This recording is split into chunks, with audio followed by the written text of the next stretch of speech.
Welcome to another video of Tbudd's Films Reviews.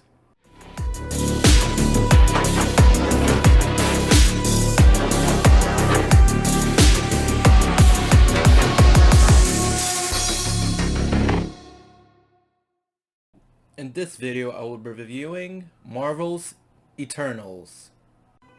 I think this was the first time in a while where Marvel kind of had a misfire with the Eternals because just so many things went wrong, but there's again so many things to love as well. It's just there was a lot of bad because like I just felt so rushed, and the movie was 2 hours and 40 minutes, and I felt like there was so much characters, like literally 8 characters who we should care about, and they were just crammed like 5 minutes after 5 minutes of screen time and this and screen time. We should care about these characters, and I mean, of course, we want them to succeed, and they're kind of new still to us, so we want to care about them. But it was like the editing was just all over the place. So when it was like 10 minutes of this, 10 minutes of that, 10 minutes of this.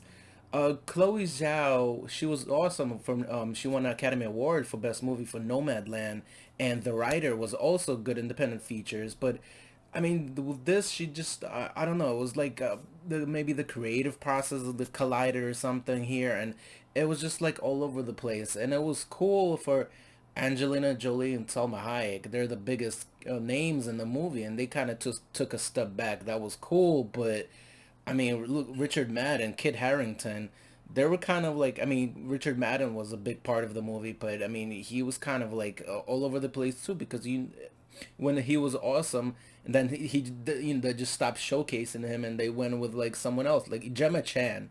She was awesome in the movie. I really loved her. But I mean, everybody was all over the place. We should care about these characters, but I mean, I don't know. It was weird.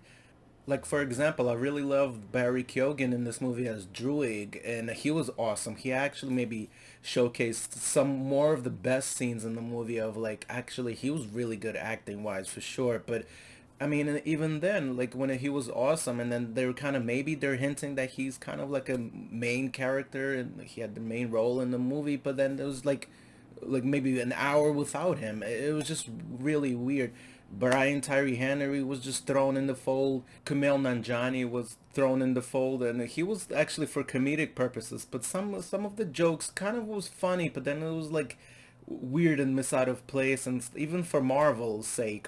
One of my favorite characters in the movie was Madden Siak's character. He was freaking awesome. He was so badass. He is a Korean actor. He was one of my actually favorite Korean actors. He's from Train to Busan and the very underrated in the Korean cinema, The Gangster Cop and the Devil. That was awesome.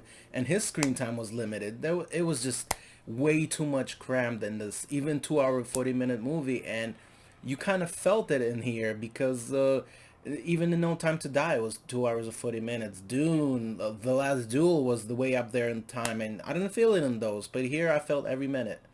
My butt cheeks were sore.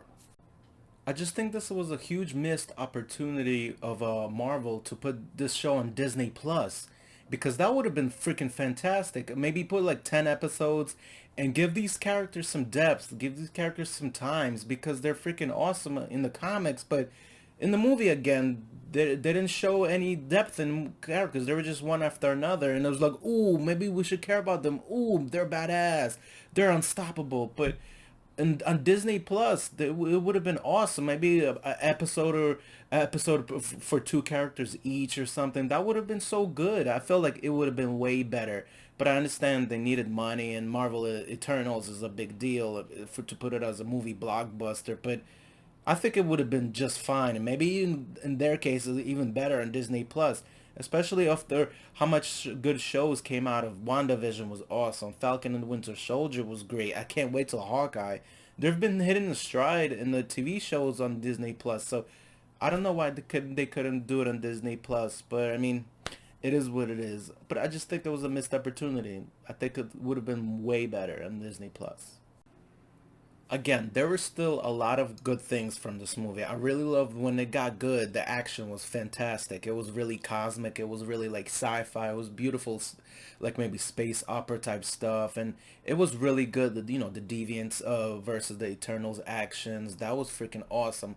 I really love the pacing of the action scenes because, they kind of got concentrated on why the Eternals are that strong and why they are like, cosmic and in some cases are unstoppable, and that was really fun. Like that was what Marvel is supposed to be. It was a misstep. It is what it is. But I mean, their track record speaks for themselves. I mean, what Marvel has, what, upwards of 25 good movies, and even if their movies aren't as good as the previous ones, they're still better than some movies that come out nowadays anyway. So, I mean, it was a misstep, but it happens. Shit happens. Also, the cinematography in this movie was freaking gorgeous. Some really, really, really beautiful shots, man. I mean, yeah, they shot on location in some of the most beautiful places, and in the biggest screen possible. IMAX showed it all. It was gorgeous, like really phenomenal to look at. I give Marvel's Eternals a 6. Did anyone enjoy the Marvel Internals? What did you like about it? What did you hate about it? Let's converse, because I guess, yeah, this is getting some really polarizing reviews. Take care, guys. Let's converse.